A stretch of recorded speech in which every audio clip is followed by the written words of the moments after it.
Paulo Purganti and his wife, an honest but a simple pair, Matthew Prior, beyond the fixed and settled rules of vice and virtue in the schools, beyond the letter of the law, which keeps our men and maids in awe. The better sort should set before him a grace, a manner, a decorum, something that gives their acts a light, makes them not only just, but bright, and sets them in that open fame, which witty malice cannot blame. For 'tis in life, as 'tis in painting, much may be right, yet much be wanting. From lines drawn true, our eye may trace a foot, a knee, a hand, a face, may justly own the picture wrought exact to rule, exempt from fault. Yet if the colouring be not there, the Titian stroke, the Guido air, to nicest judgment show the piece. At best 'twill only not displease, it would not gain on Jersey's eye, Bradford would frown, and set it by. Thus in the picture of our mind the action may be well designed, guided by law, and bound by duty.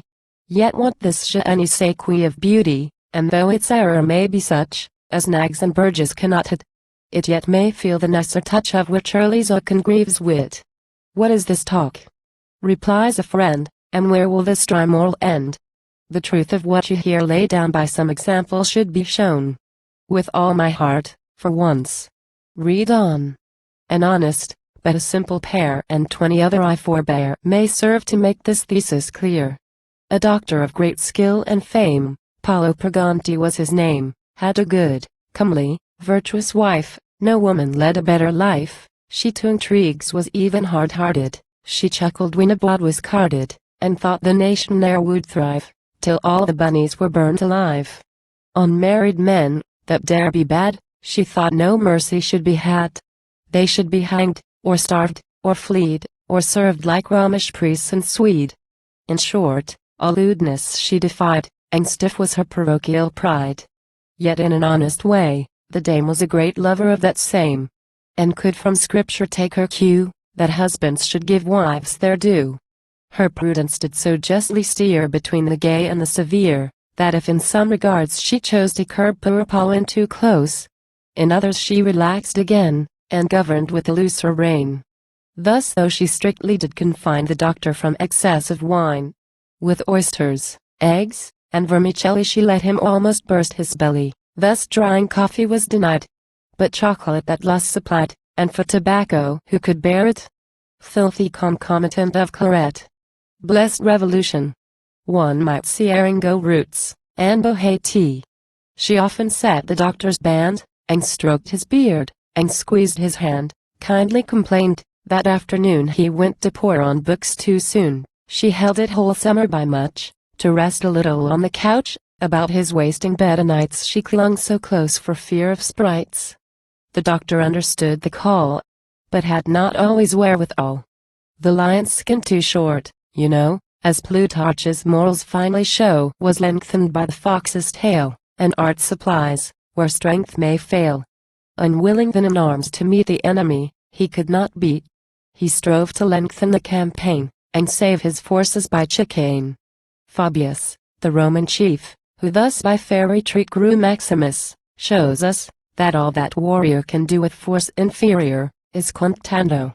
One day then, as the foe drew near, with love, and joy, and life, and dear Ardon, who knew this tittle-tattle did, sure as trumpet, call to battle, thought it extremely a grave purpose, to ward against the coming blow, to ward, but how?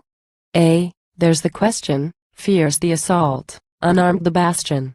The doctor feigned a strange surprise, he felt her pulse, he viewed her eyes, that beat too fast, these rolled too quick, she was, he said, or would be sick, he judged it absolutely good, that she should purge and cleanse her blood. Spa waters for that end were got, if they pass easily or not, what matters it? The lady's fever continued violent as ever. For a distemper of this kind, Blackmore and haunts are of my mind. If once it youthful blood infects, and chiefly of the female sex, is scarce removed by pill or potion.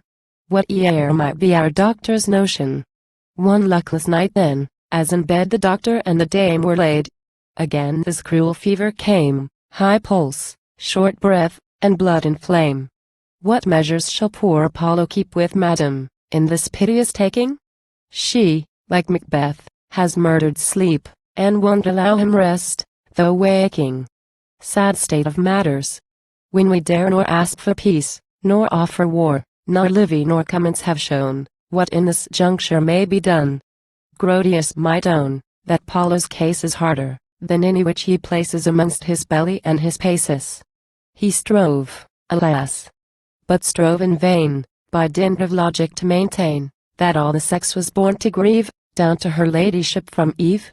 He ranged his tropes, and preached up patience, backed his opinion with quotations, to Venus and moralists, and run ye on quite through from Seneca to Bunyan. As much in vain he bid her try to fold her arms, to close her eye, telling her, rest would do her good. If anything in nature could, so held the Greeks quite down from Galen, masters and princes of the calling, so all our modern friends maintain, though no great Greeks in war acclaim. Reduce, my muse, the one-ring song, a tale should never be too long. The more he talked, the more she burned, and sighed, and tossed, and groaned, and turned. At last, I wish, said she, my dear, and whispered something in his ear. You wish. Wish on, the doctor cries, Lord. When will mankind be wise? What, in your waters? Are you mad? Why, poison is not half so bad. I'll do it, but I give you warning, you'll die before tomorrow morning. 'Tis kind, my dear, what you advise. The lady with the sigh replies, but life, you know, at best is pain, and death is what we should disdain, so do it therefore, and adieu, for I will die for love of you. Let wanton wives by death be scarred, but, to my comfort, I'm prepared,